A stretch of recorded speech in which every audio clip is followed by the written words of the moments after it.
Hey, it's your favorite mindset coach, Marissa, and I am so grateful that you are here today to join me. So, whether you are listening on my podcast, Teach Your Mindset with Marissa E., or you are hanging out with me on my YouTube channel, teacher_mindset, you are going to get so much value. So, if you are a teacher, were a teacher, want to be a teacher, know a teacher, this is the podcast for you because what do we do here? We focus on helping teachers. That is the goal. I was a teacher. Now I'm a mindset coach for teachers.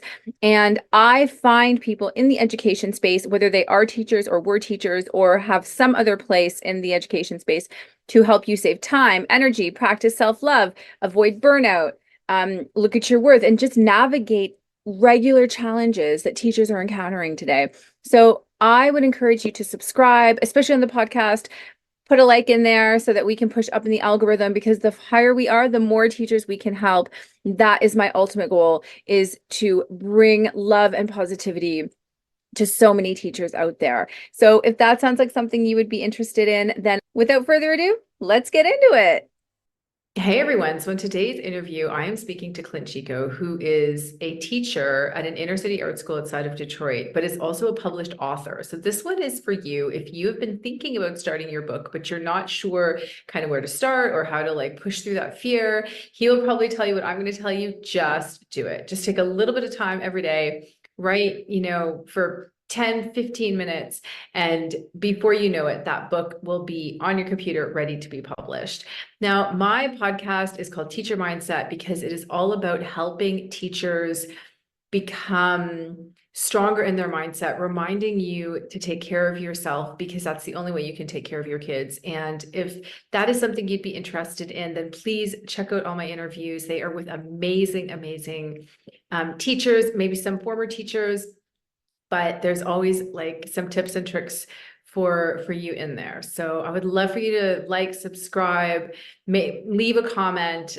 It always, of course, helps push us up into the algorithm. All right, without further ado, let's get to speaking with Clint.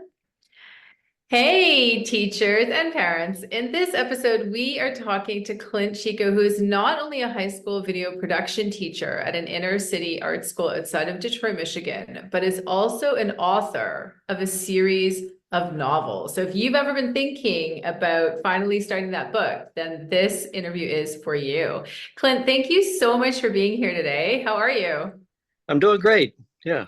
Thank you for having me. Good. No problem. I'm so glad you could be here. So I think let's start with the writing journey.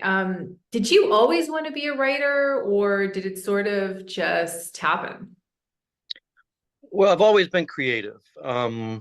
Even, as a little kid, I would come up with my own stories when I was playing with my toys and that kind of thing. I never really thought of myself as a writer, though. At a very early age, I fell in love with movies and the idea of, working with video and making movies and things like that. Um, and drawing and comic books and things. I Right. think partly too because my spelling and my penmanship when I was a kid is atrocious. Um, so I did some writing, creative writing in high school and stuff, but I never really thought about becoming an author. And if you told me that I was, I would sit here with not only one novel under my belt, but 10, I would have thought that's crazy. But I got into, I had an idea for a book in 2020 and I started writing, and it's incredibly addictive, and I haven't been able to stop since. Wow. How did you get the inspiration? Did you sort of always have a book, were you always sort of wanting to write a specific story, or did this sort of, a day of a moment of inspiration hit you?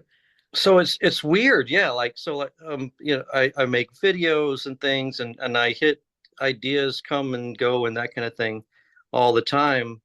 But this was the first time. So I'm sitting in 2020, a lot of time on my hands, just like everybody else.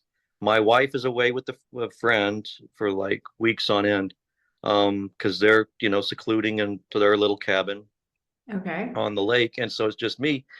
And I happen to be working on something else, and this is the first time where an idea just pops in my head while I'm working on something else, and I see a girl who's young, and she's laying in the middle of a football field, and she turns to her best friend and she says, "I think I might be gay."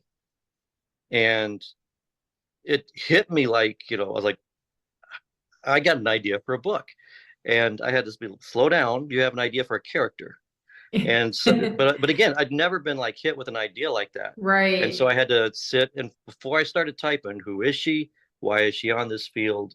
How old is she? Tell me, and get that formulated before that way I could figure out, is there enough there for a book? Because my wife had always said, well, you should write a book. I'm sure it'd be very good. Um, but I'd never really felt the inspiration for it. The girl turned out to be Marcia Torres. She was the first character I came up with, and My Name is Marcia is the first novel. And I literally sat and did nothing but write for like weeks on end, and I cranked it out Wow. in less than a month, which to it, that's that just doesn't happen. But yeah, so after that, it again, like I said, once I started, I don't know how to stop. It's just that Right. much fun and addictive. And the more you write, the more the ideas come. What's so I imagine with 10 books, are they all about Marcia, or do you have other different books in there as well? So with the Marcia books, I really fell in love with the characters. Oh, sorry. I really That's fell in love with the okay. characters. And so the first book is her freshman year. I don't wanted to keep writing. Um, I did the freshman year, another book sophomore year. My mom, who is a retired middle school teacher and looks through all my books and stuff before I publish them, she's like my beta reader. Um, she's like, not everybody wants to read a series. You should write some standalones. And of course, mom Ah, is right.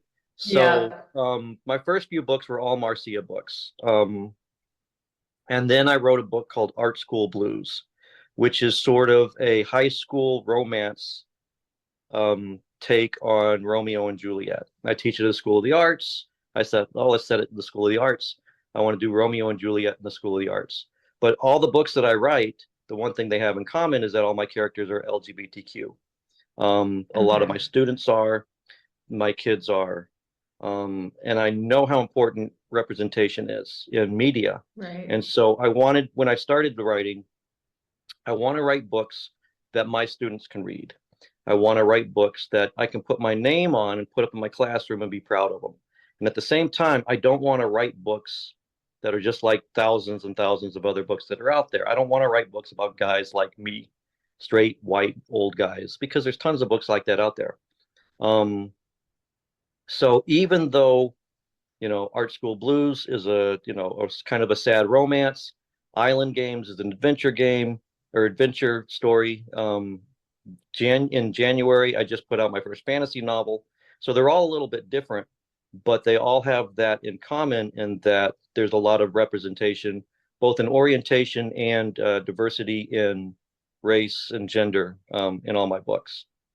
So not the Nice. same plot line through all of them, but that Right. tone and feeling is all there. I remember you telling me before about Island Games. I think that's the one. Is it like Survivor? Because Yeah. yeah, that one sounds really really interesting. And are So all the contestants younger, or how does that storyline go? So I'm a big fan of Survivor. I write stories with teenagers, right? I'm watching with my wife, and I thought, what if it's, teenagers on Survivor? And then I'm like, that's okay. It's a good start, but that's kind of already been done a bunch. Jeff Probst actually has novels out there that are teenagers on Survivor. Oh, Um, really? I didn't know that. yeah, they're like called Stranded or something. They're not Okay. Survivor related, but they've got that vibe. I think they're middle school books. But then I thought, okay, I like to play, I go with my students all the time. We talk about reality TV and things like that. And the fact that not everything is real on reality TV shows, right? So they don't even like calling it reality and, professionally, they call it unscripted. So Okay. what if you have a reality TV show where nothing is real? And I happened to earlier this week I met with a middle school group. One of our local high middle schools has an LGBTQ group, and I sat to talk with my books and stuff. And I was talking to them about Island Games, and I said, you have teenagers who are on a show like Survivor, except they get there and they find out the entire show is fake. The whole thing is a cover for something, you know, Yeah, don't want to nefarious give away going too on. much. Yeah, except the And they nefarious, all went, exactly. ooh, that sounds cool, you know. That So does yeah, I sound like to take cool. conventions and kind of play with them some. I like the twists and turns that you can put in there. Amazing. Oh, that's yeah, those they sound fantastic. I definitely I've been telling my friends who also have teenage students who like to read about them as well. I think it's such a great idea. I wanted to ask you, what was your most like effective marketing strategy to get the books noticed? Like how did you get feedback? Yeah. Yeah, how did you market them? Once you start writing, you realize two things really quickly. Number one, every writer has their own way of doing things. And I try and explain that to people who are just starting because I mean, I've only been writing novels for like 4 years, but you do 10 of them and you figure some stuff out. The other thing you realize is that everyone has the same problem, which is, okay, I wrote this. How do I get people to read this? Right. Mm. So there are, the, an author's two best friends are social media because it's free and word of mouth. So luckily, my village is vast, and I've got a lot of support from my friends and family, and my support group between coworkers and friends. Um, everybody, I got to meet the group, the middle school group, the other day because a friend of mine who works in that district gave the counselor there a copy of Marcia, and my cousin's wife has a sister who, works in the district. And so they're like, we read Marcia. We'd really love to cook them, so that kind of thing. So Cool. getting your book mentioned, getting it out, it's a very slow process though. Marcia's been around for about 4 years. And people are still discovering it. So you've got to kind of be patient with that and understand that, a lot of authors don't really hit it big until 5 years, 10 years, 12 years down the road after they've got a bunch of novels in there. So I want as many people as possible to read my books, because I think they're good. And B, I think there's a lot of good stuff in there for kids. Um, not just the representation, but, a positive romantic Message. relationships and things like Yeah. that. Um, and unless you're going to dump a lot of money into advertising, and most authors can't do that, if you self-publish, you are, and even the people who do publish through companies, unless you're a big name, you do most of the promoting yourself. And the easiest way to do that is just to try and constantly, through social media, through meeting with people, book fairs, that kind of thing, Right. get your name out and get your book in front of people. And eventually, hopefully it catches. Yeah, I agree. I think it's like anything, if you're not, um, like an influencer with 1 million followers already, Right. right? Then you do have to play a bit of the waiting game, but just stay positive. Like what you've got is valuable. It's going to add value to some people's lives, and it will happen. Like just don't stop. And that actually leads me to my next question. Like, what advice would you give someone or even a teacher? Because I know that there are Hmm. teachers out Right. there who have books in their mind, especially because there's stories every day from the students themselves. But if they wanted to start writing, what would your advice be? You know what's funny? If you want to see tell someone that you wrote a book and watch what happens, because the minute I put out Marcia and I was like, hey, I wrote a book, uh, dude who teaches in our math department. Oh, really? I wrote one too. And he's got like a military thriller, they blew up the Really? shuttle and kidnapped the vice president and all this kind of What? stuff. And he'd written that a couple of years before. Um, our English teacher came. Oh, yeah, I wrote a book too. And she wrote a kid's story, a children's novel with her sister. Her sister illustrated it. I've got a copy of that in my classroom. Our counselor came. She wanted to write a book of, a nonfiction self-help kind of book.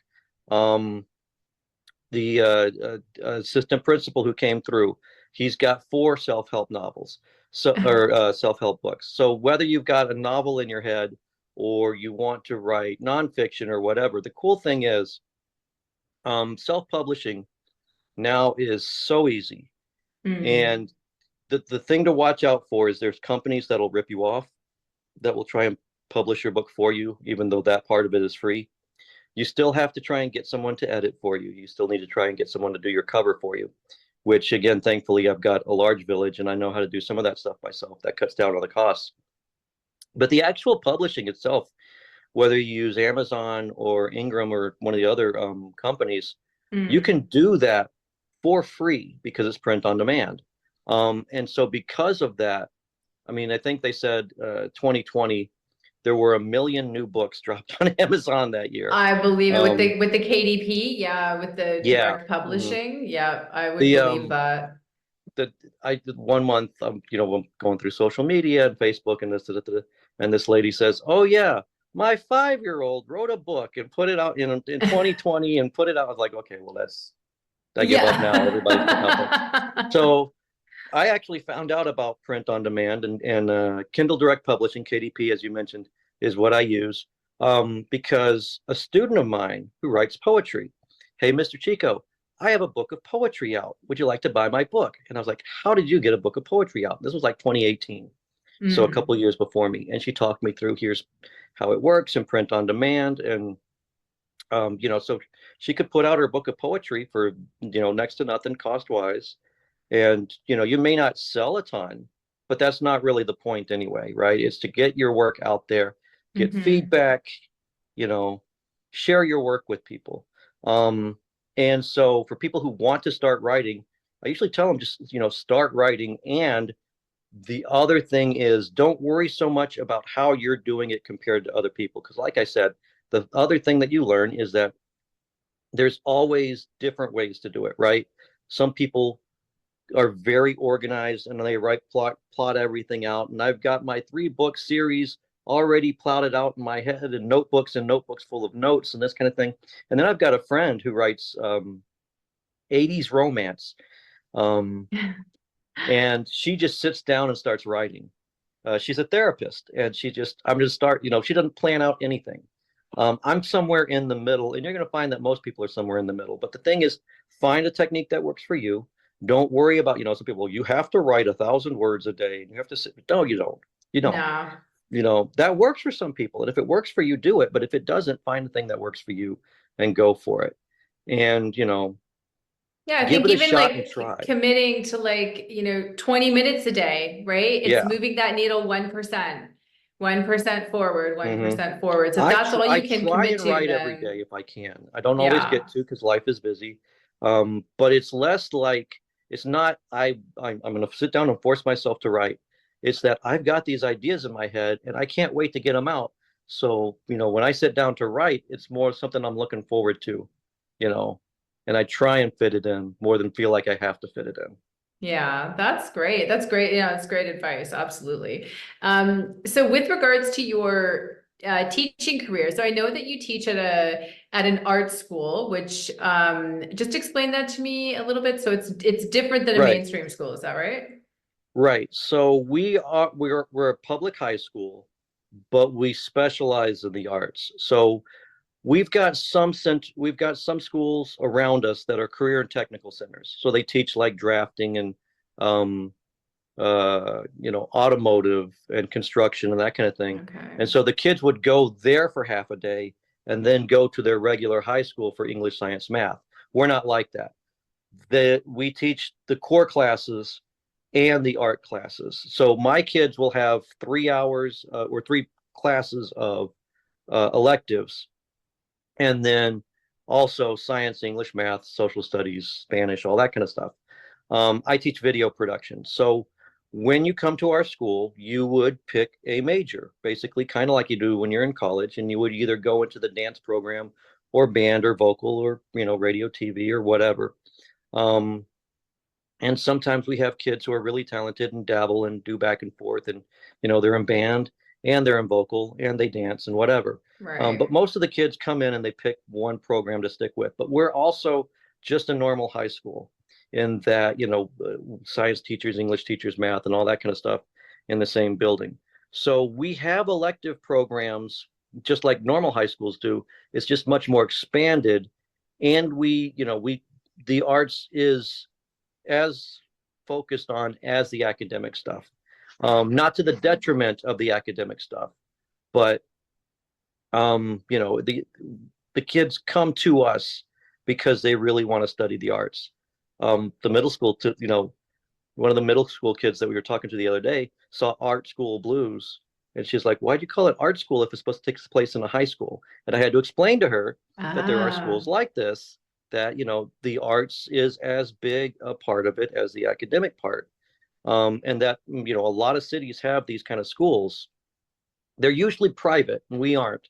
We're a public school. As long as you can audition, you know, you don't have to pay to there's no tuition fee or anything like that. So we love that because we get a lot of kids from the city who normally wouldn't be able to attend a school like ours, who get to attend a school like ours, and that's really that's, cool. yeah, that's amazing. And what do you love the most about your students?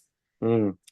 Um, One of the things that really keeps me going and what I love about teaching, so I teach a creative art, right? Because I teach video production and that kind of thing. But even when I taught English and history, right, being able to see the kids and how they handle things creatively and typically in ways that I wouldn't. I love seeing what they're going to come up with, um, from the music choices that they use in their projects. Not music I would have picked, but it works. Yeah. Um, how they handle the project or the scenes they come up with. The thing I tell people is, you know, I'm 50 now. I've been doing video production since I was about 18. So when you do something that long, you kind of get set in, here's how I would do it. Here's how I've done it Yeah. before. So here's how I'm going to do it again.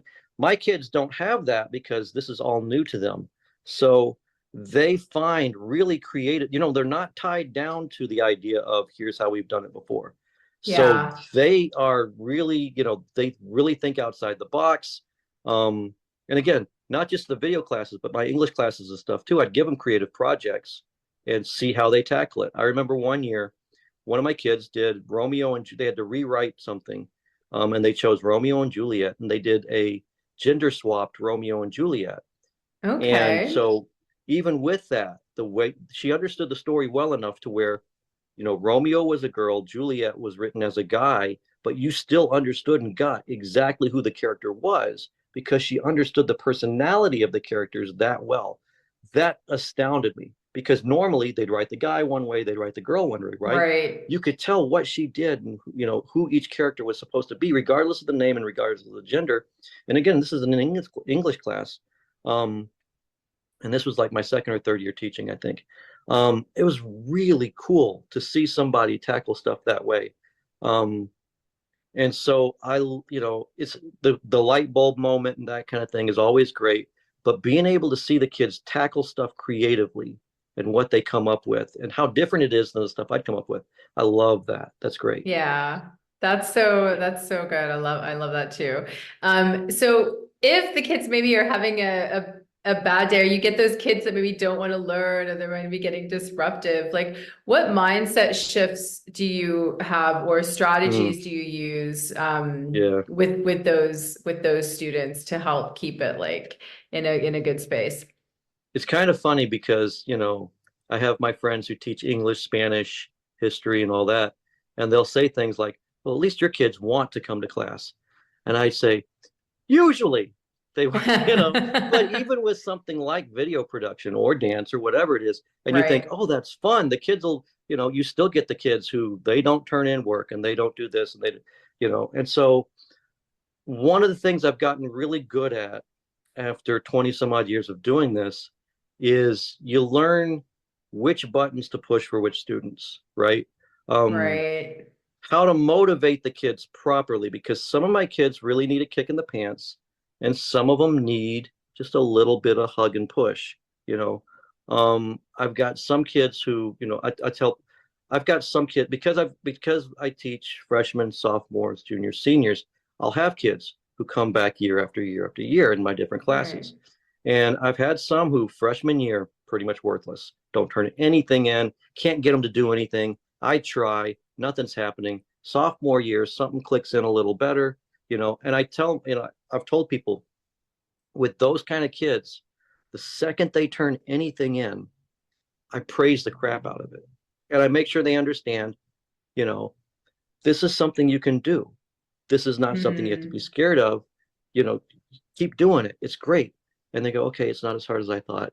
And they try a little bit harder and they try a little bit harder, and I've also got some kids who you kind of got to go the opposite direction.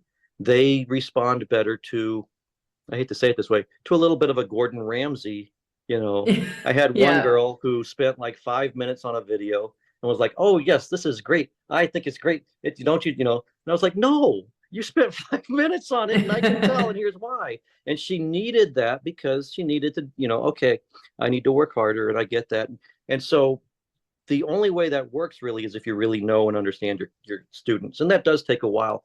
And that's where having them a couple years in a row really kind of helps, because that gives me extended time to kind of get to know them, which ones need which kind of approach.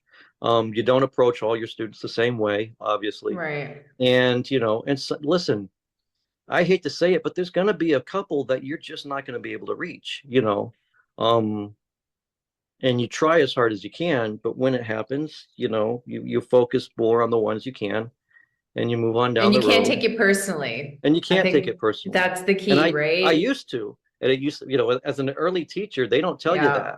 that, um, and that's part of the reason why the first couple of years are so hard, because you try and save everybody, and when you can't, you feel like it's you.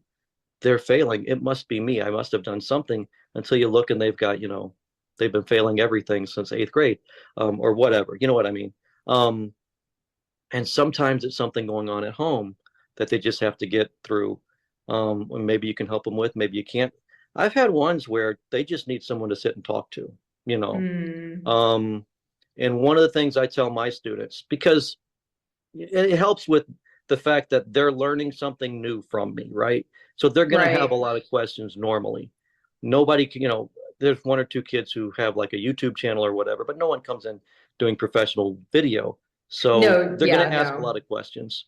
So I tell them, anything you got, any questions, I love questions. And so that opens the door for those of them that really they just need to sit and talk. They'll ask me stuff that has nothing to do with the class, right?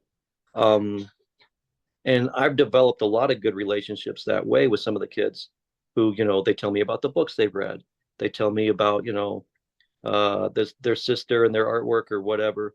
I literally had one girl come into my classroom one day during lunch and ask me about dolphins for 30 minutes straight. Wow. You know, I was like, I don't know anything about dolphins, but I'll help you, I guess, if you want. And somebody's like, Yeah. why would you sit there and talk about? It's like, because if I don't do that when they come to me with the small stuff, then they're not going to do that when they come to me with the big stuff, right? They've got to feel comfortable.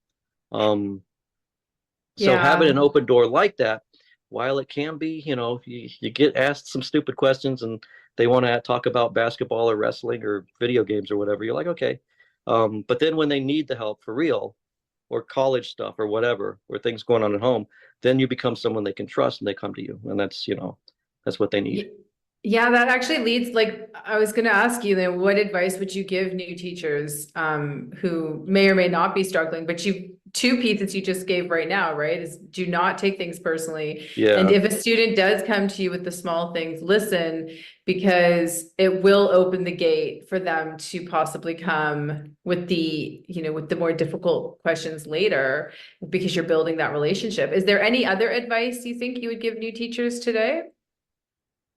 If it almost feels weird to be asked that, because it's like, I know so many people who are better teachers than I am, but um, one of the things that I think we all have in common, all those of us that quote unquote good teachers, they tell you things when you're early on, like you can't smile until like October or whatever.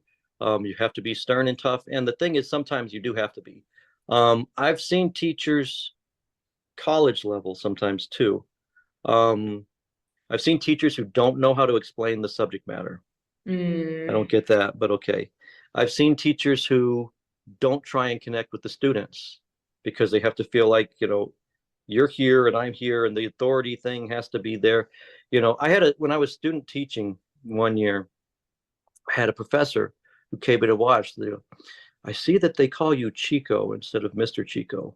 That's a sign of disrespect. You shouldn't let them do that. I'm like, it's not. It's a sign, it's an affirmation that I'm someone they can trust. They're not looking down on Mm. me, you know. they're still very respectful to me. And those are the kids who typically will turn things in more. They'll come to you when you need help and that kind of thing. You know, I don't go out of my way to do that. I don't try and be buddy buddy with them or anything like that. Because that doesn't work because they read that as fake. But if you, it's Yeah. like anything else. If you go in being you and you're authentic, students realize that, they recognize that, and they respect that. So it's sort of like writing. Find a thing that fits with you, do that and be that, and don't try and be any other teacher than that. If you are the very straight, one of the people I taught with for like a decade, she was the other video production teacher. She was also a musician. Musicians, especially, she was church organist. She played at the Vatican one time. Wow. Right. Very, very structured because she thinks musically. Right, and I am not that. The opposite. And right, I'm very much the opposite. And so she wouldn't work if she tried to teach like me, and I wouldn't work if I tried to teach like her. So, and it's tough those first couple of years because you're finding yourself out. It's the old saying, you're flying the airplane while they're still building it, because you're teaching the class while you're still trying to figure out how to teach the class. But if you can relax a little, figure things out, go to the other teachers for help. One of the problems with teaching is it's isolating, right? You're in your classroom with your kids most of the day. And, my wife, who is usually right about most things, don't tell her I said that, is very much the person who, if my fellow teachers are having a little get together and stuff, they're like, go hang out with them, be social, get to know them, because, and she's absolutely right, the people in your building are the resource that you go to when you need help, even if it's figuring out what teaching style works for you and which ones don't. So yeah, don't try and do it all by yourself. And when things don't go right, don't be too hard on yourself, which is very hard to do. One of my early memories teaching, like third year maybe, which again is when most people burn out and quit. I was the yearbook advisor at my school that year, and everything was going wrong, right? We were late and kids weren't working. Deadlines were missed, and I was getting chewed out by my principal and this kind of thing. And somehow my students, I'm not very good at hiding my emotions. My students knew what was going on. And one day after school, it still hits me thinking about this. Third year or so, the kids didn't know me that long. I hadn't been there that long. They came to me one day after school and they said, "Mr. Chico, you got to come over here. There's a problem. We need you. Go over to where they are." Like, "Here you go, Mr. Chico. This is for you." They had made me a cake. And the cake the cake said smile. And it had a big smiley face on it because they knew that's what I needed. Right. Yeah. I mean, when I tell you I wept, oh my God. Yeah. But that probably was that emotional release you actually needed. God, yeah. And so, your students are a resource back to you, the emotions go both ways. And you kind of have to latch on to the good things like that. That was the same year that I had a parent come to me and say, "You're the reason my kid graduated." I'm like, okay. She said, because he really wanted to stay in your classes, in your video classes. And the only way we could let him do that is if he passed his other stuff. So he got it together and he passed his math and science English so that he could keep your video classes. And so really, you're the only reason that he graduated, because otherwise he would have let all that stuff slip. And again, wow. As an early teacher, that's the kind of stuff you need to hear. You don't always hear it. You don't always get positive feedback like that. But when you do, latch onto it and remember, you've got to remind yourself of the difference you're making, the changes and stuff that you're exactly. I think for teachers, you have to keep, anytime a positive email comes in, have a file in your email that you just pop it in there, right? Anytime a kid gives you anything, or like if they bake a cake, take a picture and have a box or something where you can look back on it, because you're going to need that on those days where it does feel like everything kind of just spiraled out of control that day, right? You have to know that you're doing a good job. And sometimes that it's those reminders. So I always tell teachers, like, keeps records of anything that comes to you, even if it's the kids just writing you like you're the best teacher, you know, and Yeah, put I that, have a shelf in my room yeah, that's thank you notes and little things like that. Yeah, exactly. No, very you stuffy. have to, so I'm curious, Clint, like, have you ever experienced burnout, or do you see any teachers around you experiencing burnout? Or if not, like, what are your strategies for that? If there are teachers listening who might be dealing with that? Yeah, it is tough. And the thing is, situations are different for teachers all over the place because a lot of that depends on the support you get, both from the people in your building and from the district. Um, I teach in a very large district, in the one of the largest ones in Michigan. And so that means that a lot of times the communication is not too personal.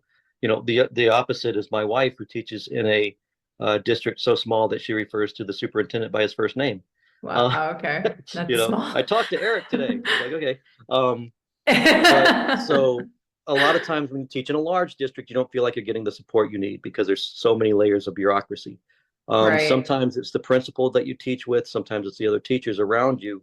And teaching is the kind of thing that really only works if you're getting the proper support. And that's harder and harder as budgets get cut, as priorities shift, as you see things like standardized testing take over, arts. The middle school that I just spoke to, they were like, yeah, we had to cut our art program. We still have vocal, we still have band, but we don't have any visual art classes, for the students. And I'm thinking that's insane, Oh, it's but it's certainly not terrible. unique. There's Yeah. schools like that all over. So again, part of it is latching onto the positive stuff, Yeah. um, remembering why you're doing it, and don't, you know, it goes back to the don't take everything personally. It took me a long time, 10 years at least, before I realized, if I used to be, they're not turning in the work. How dare you? I worked really hard Hmm. putting this whole assignment together, and then you have the audacity to sit there for a month and do nothing. And why are you breathing air, taking up space, and doing nothing in my classroom? And so you feel like it's you, right? But a lot of times it's not. A lot of times it doesn't have anything to do with you, and you don't realize that at the time. But it's the weight of the world on your shoulders times 30, times 50, times 100, times however many students you have, and that can be really tough. So you've got to kind of let that go. Don't worry about saving every student. Save as many as you can. Do the best you can for as long as you Yeah. can, and know that that is enough. And that's hard because you feel often like it's not enough you know Yeah. um, and cling on to other teachers. Find the good ones that you can trust, and hang on to I them. think that that is key. Find the ones that you can trust, and find the ones that are like vibrating on the same energy that you are, right? Yeah, Like, make sure that in order to cultivate a more positive experience, you have to find those positive teachers, because you also sometimes do need to vent, but you want yeah, to know that what you say is not going to be the topic of discussion at the yeah. staff room the next day, right? So you need kind of that safe And I person. know teachers have run into that with social media too. They've posted stuff and then it got back to the boss, and you're like, dude, I told. Yeah, So be yeah, careful. that's. Mhm. Exactly, exactly. You've got to navigate carefully. So no, that's very, very good advice. And yeah, and just keep setting your boundaries. I think that's also super important.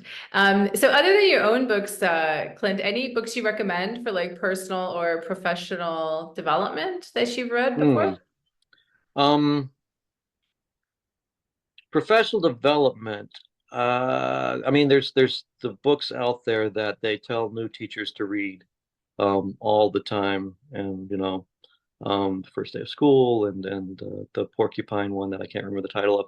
Um, I also can't most of remember. most of the stuff that I've learned. Listen, I was in TV news for like 5 years before I became a teacher, and I taught in a classroom for like 2 or 3 years before I got certified. Okay. Um, so everything I learned about teaching was kind of on the fly. I learned more about teaching from the other teachers than I did from stuff in a book. The books that I recommend to people often are the fiction ones, Okay. that they should be sharing with their kids and sharing with their, their students and things. Um, because my own students come to me for recommendations and stuff too. There's a Okay. book that What? I recommend to pretty much everybody who reads fiction, Yeah. regardless of your age, teenager or adult or whatever. It's called With the Fire on High by Elizabeth Acevedo. First off, she's a great author, and she writes about Hispanic characters. So you have, characters that are diverse and that kind of thing. And Okay. in this one, she's a teen mom who is trying to finish high school and become a chef. And um, cooking is her love language. It's kind of how she, well, my friend has an anniversary coming up. I'm going to cook them a great meal and this kind of thing. And so it talks about her love of food and that kind of thing. And so you have both the family part where she's a teen mom, her grandma helps take care of her, and that kind of thing. But then you also have a teenager really trying to push through, overcome things. Um, she's driven. She's not going to let, things slow her down and that kind of thing. And that's a great role model too. And there's very good positive relationship stuff in there. I always, in my own books, because somebody online posted one time, not too long ago, oh, this TV show has these two kids kissing and they're like 14, not kids, teenagers. They shouldn't show them kissing. That it's like, listen, I got a lot of kids in my classes and other classes who don't have positive relationship models around them. Everybody Right. that they know is either divorced or cheating on each other, that kind of thing. Mom and dad are yelling at each other, whatever. You don't know what they're seeing at home. And there's already tons of TV shows and movies and books and stuff where, oh yeah, they're cheating, they're going back and forth Yeah. and hopping, Yeah. right? You need to see somewhere in there positive relationships modeled out, right? How to get through problems together without breaking up and without yelling and screaming and throwing things. And so with the fire on high, she's a teen mom. She still gets along with the dad. They're not together, but they have a cordial relationship. And the dad is not deadbeat. He's not a bum. He's a teenager, so he's doing his best too, but he's still there. She meets a guy that she's into, but she's also like, look, I'm going to become a chef and I'm going to work on. So there's a lot of really positive That's things in there great. that kids need to see. A lot of times, you look at what do kids need to learn and this kind of thing, and you think automatically to nonfiction, but you learn so much about how to deal with people and relationships and experiences and stuff from fiction. Absolutely. So That's there's great. a I wrote reason it we down. teach So we're fiction gonna, in literature class. yeah, no, yeah, yeah. There's I'm good gonna stuff in put there. that in the show notes because yeah, I'll have a my friend's daughter, I'm definitely gonna recommend that book to her. I think she would really, Plus, really it's a enjoy lot of it. fun. Yeah, It's not cool. one of Thank those where you you. feel like I'm going to sit and learn something. No, it's a lot of fun too. Yeah, awesome. So going into like mindset for a little bit, like what are your strategies for moving yourself from a negative Mm. mindset into a positive mindset? That is tough. So the thing about writing is it only works if people read your books. And I've had, the my first Marcia book, I think I sold about 100 copies at this point, and it's been out for about 4 years. And then the sequel sold fewer, and then the third one and the fourth one sold about like 8 copies. So you get to a point where you're like, why does no one want to read my books? Why am I spending months on it? I've had some that, Wayward Magic is the fantasy book that I just put out. It's getting huge reviews, not a lot of sales, but it's slowly building. But I put Yeah. some books out that sit there for months, and you know, a couple of my friends buy copies, and that's pretty much it. And so it's real easy when you're doing something like that, when you're doing something creative, you put your heart into it and you throw stuff out there. And that's one of the scary things about writing is if I spend a week on a project and it's, the response is okay, whatever, then I spend a week on it. Most of my books I spend 6 months, 8 months putting out. Right. That's scary. So it's real easy to get down when things don't necessarily work, teaching and writing both. Um, Again, like you said, latch onto the positive stuff. I do, like, there'll be times I'll go back and I'll look at my reviews and stuff, and even my books that don't sell a lot, I'll get stuff back like, I really love your book. One of my favorite ones, Art School Blues, which again is the Romeo and Juliet type one. I got Yep. one review back. It was one sentence. I adore your books, but I can't stop crying. And I'm like, well, that was kind of the job. So good. I got a text once from my cousin for the first Marcia book. She's in Canada. Sent me a text, said, I just got past the part with Noche Buena, which is Hispanic Christmas Eve. In that part, Marcia and her friends get together and they do something special for this girl they know who had just tried to kill herself, is going through some really down times. And so they get together to do something for her. And my cousin wrote me and said, I was so moved by this part and the whole Christmassy of it and everything, that she said, I got to the end of the chapter. I closed the book, stopped reading. I put Christmas music on and lit candles because I just wanted to keep that happy Christmas feeling, going. Oh, that's so And right. beautiful. So I saved that text. And when she sent it, I was thinking, it's August. I got this girl playing Christmas music and thinking, and all these Yeah. happy vibes in August. So, or someone actually sent me, I didn't know this person, sent me a thing that said, the world is better because your books are in it. Oh my I know, right? gosh. I was like, are you kidding me? So, when things are hard and I'm looking at, because on Amazon, unfortunately, just like all social media, you can go on every day and see how many sales you've had and who's Yes. reading your book on, Kindle Unlimited and things like that. And there are times where, no matter what author you are, pretty much, you'll have flatline, nobody, Yeah. nobody, nobody. And that can be hard, and so that's when you've got to pull out the happy thoughts and look and to somebody you're making a difference. Yeah. Somebody else said, I wish this for the first Marcia, I wish this book had been out when I was struggling to come out as a teenager. And she's in her 20s, now late 20s. I wish this book had been out when I was struggling to come out.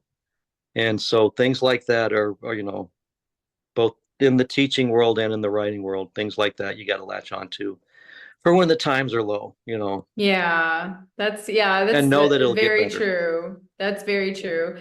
You should even maybe ask your students about how you could market your books on different This is social true media because, yeah, platforms. teenagers are very They much more social media adapt than I Yeah, they'd am. probably have great ideas. So you should Yeah. definitely keep that in mind just to ask them. And last question for today, Clint, on what three things are you most grateful for today?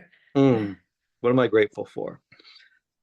First and foremost, I mentioned before my village, the people around me, my support Mm-hmm. system is Yeah. incredible. I'm more thankful for that than anything. I'm not just my wife, who's wonderful, my kids who are wonderful, my family, um, but my distant relatives, my friends, my coworkers, everybody, the support I've gotten both as a teacher and an author is incredible. You know, That's um, great. so that first and foremost. Second, I'm gonna say, you know what? It's as nice as it is when your mom or your wife says your books are really good. That's awesome. It's great. Yep. My mom is a really tough critic too. It's great, but when people you've never met before say really good things about your books, Island Games, I got one time, a review that started off, I am obsessed. Everyone must read this book.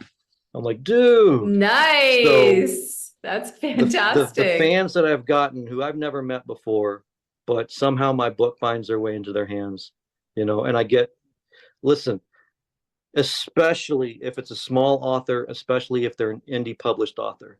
If you have 5 seconds to go online and write them a review or drop give them a rating or whatever, please do that because that kind of feedback, we don't get it much, but we really need it. We need to know, and even if it wasn't a great book and you want to tell them Yeah. that too, we need that kind of feedback too, so that our work improves. Yeah, that's So, good. That's a good and point. The third thing I'm going to say, programs like this where we get to talk to people about our books, because listen, Yeah. the one thing we like more than writing is talking about our writing.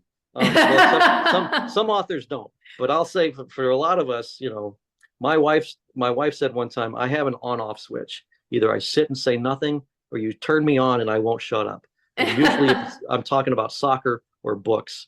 Uh, well, I'm So glad you talked as much as you did today. I think you dropped a lot of value, a lot of like valuable information for people listening. And I'm really grateful to you, Clint, for coming on the show today. And just, I really appreciate what you're doing for students in your area in Michigan. well, thank you. And also for anyone who's reading your books. And I just wish you the most success as you move Oh, thank forward. you. It's going to get better and better. So thank you so much.